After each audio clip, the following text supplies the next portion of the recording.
importante, pero que no está en la agenda de los ciudadanos. Hablemos de educación. Siempre en la brecha. Y si se ve.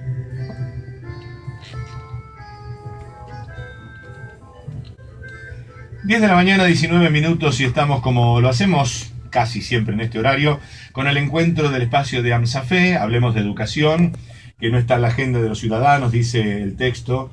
A veces tampoco está en la agenda de los políticos, también lo hemos dicho aquí. Y la presencia del secretario seccional de AMSAFE, Departamento General López, Alberto José Maurino. ¿Cómo estás, Alberto? Buen día. Buen día, Eduardo, Leticia, ¿cómo están? Muy bien. Hermoso día hoy. Hermoso día. Tenemos 2 días que, sí, la verdad, sí.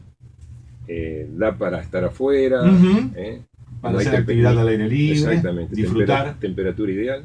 La verdad, para mí la estación soñada, le digo. Bueno, y parte de la primavera. Exactamente, y son las estaciones intermedias. Claro, tenemos más vientos en la primavera, pero es espectacular.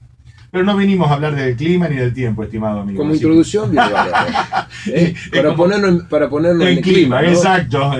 Salen las vecinas a barrer y lo primero que hacen es hablar del ascensor. Bueno, el ascensor, exacto. Sí.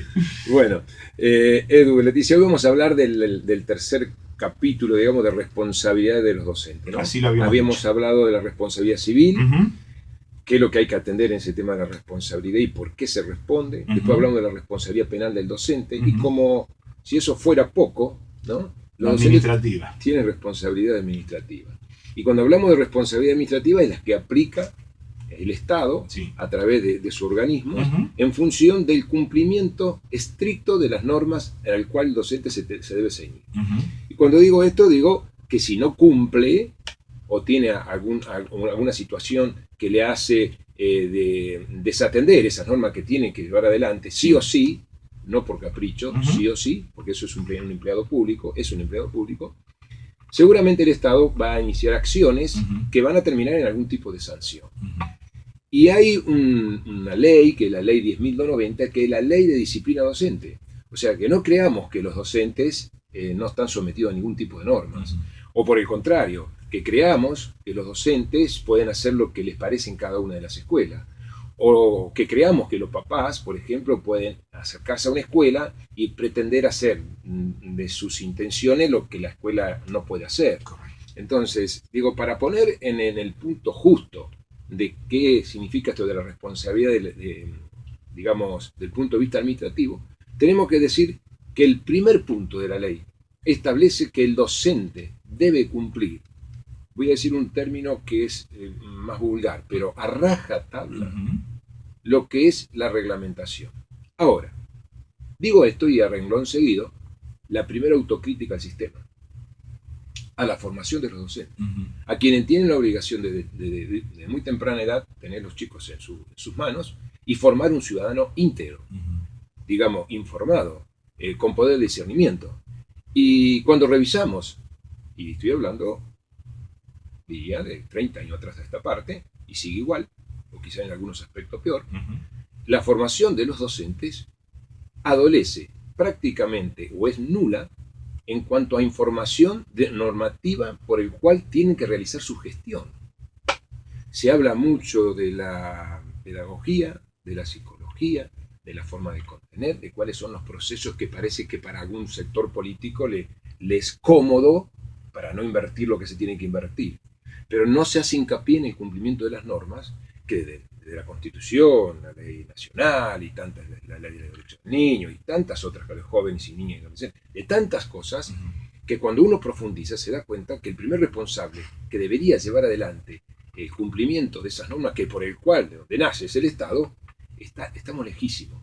Y tampoco está muy preocupado porque los docentes, que son los formadores de futuros ciudadanos, conozcan estas cuestiones. De hecho, vos fijate que ahora estamos en un concurso, hago un paréntesis en esto, de supervisores, ¿sí? Sí. Y ya casi están terminando toda su formación, que casi dura un año, con 2 encuentros personales, presenciales, y en ningún momento se ha hablado de la normativa. ¿Y qué hace un director o un personal directivo, un supervisor, para gestionar si no conoce Claro. lo elemental que es qué es lo que tiene que hacer para llevar adelante esa gestión y no cometer errores.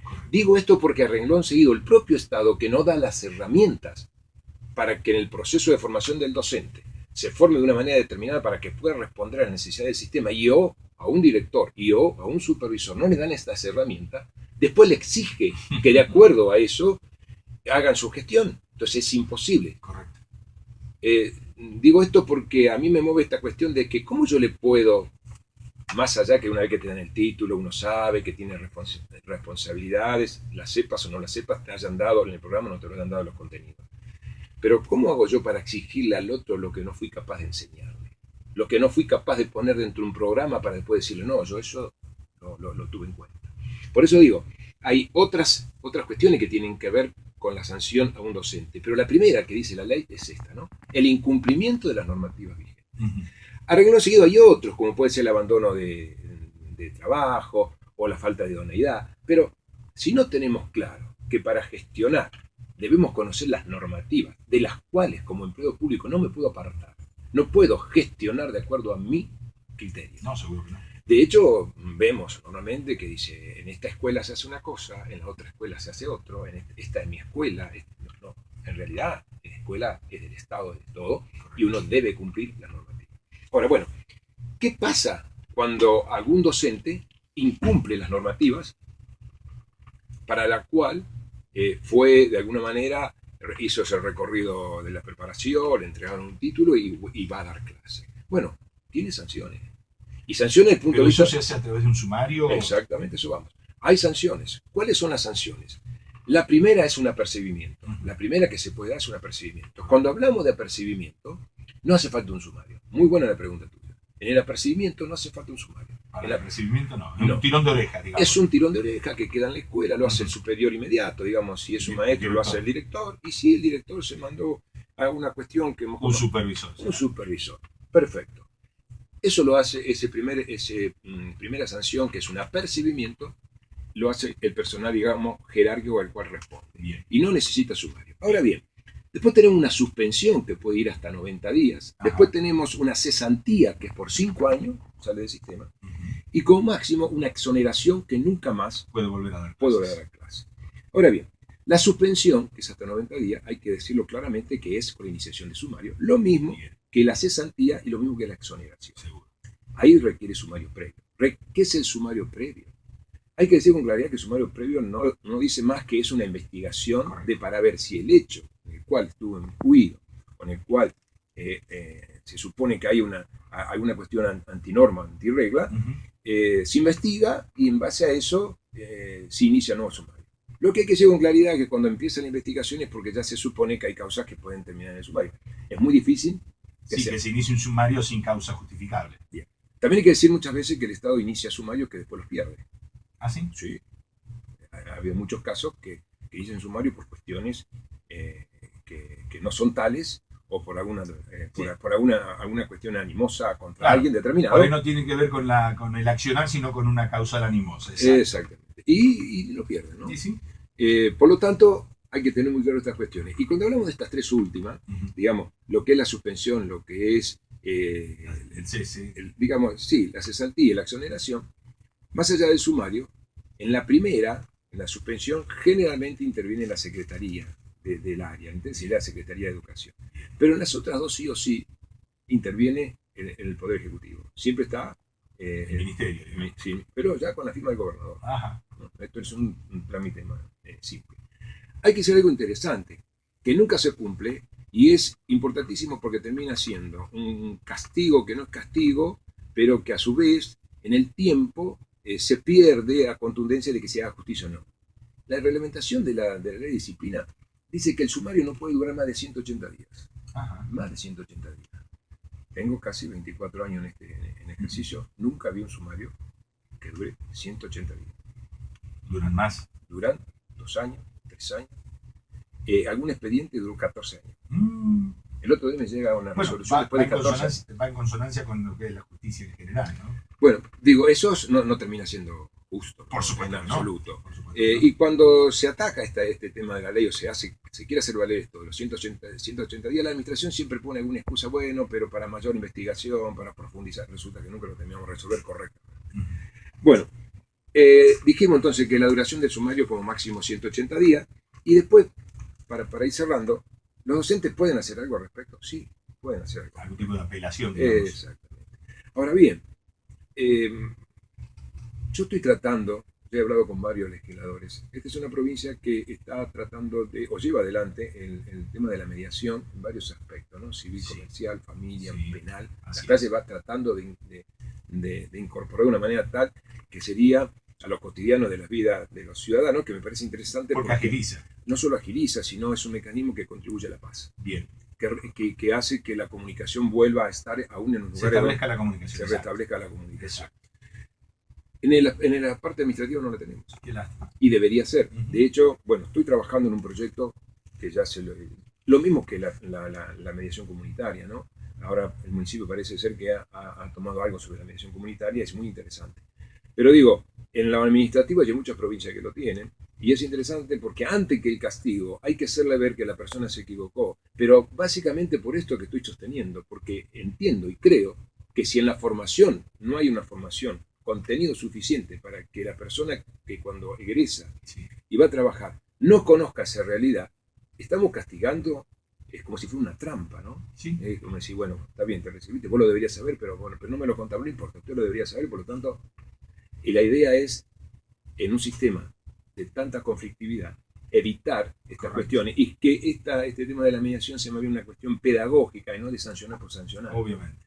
A eso Que la debe sanción- tender todo. Que la sanción por la sanción misma Tampoco no impide sí. un nuevo no impide. No, no. Entonces Vuelve a ocurrir. lo que hay que hacer es que juntarse Sí. las partes y hacer un compromiso formal y que ese compromiso se siga. Ujú. Lo mismo pasa con, digo, lo he dicho más de una vez, ¿no? Ya estamos en otra cosa, pero tiene que ver con la educación. En las infracciones de tránsito. Ujú.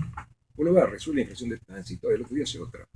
Pero Sí, debería sí, sí, haber sí. un mecanismo donde se llama el padre si es menor, si es un adulto se lo cita en un lugar para que se diga, mire, Sí. hacer un compromiso, hoy no hay pena, pero esto es un compromiso, desde la próxima usted va a venir, no va a poder O una discutirlo. capacitación, o una probation, o lo que fuere, ¿no? Perfecto. Lo que significa es que es interesante también en la administración pública avanzar sobre estos mecanismos que tienen que ver con resolver los conflictos en cualquier área, ¿no? En este caso sería específico de la administración. Te hago una última pregunta. En el caso de la exoneración de un docente, ¿pierde el beneficio jubilatorio?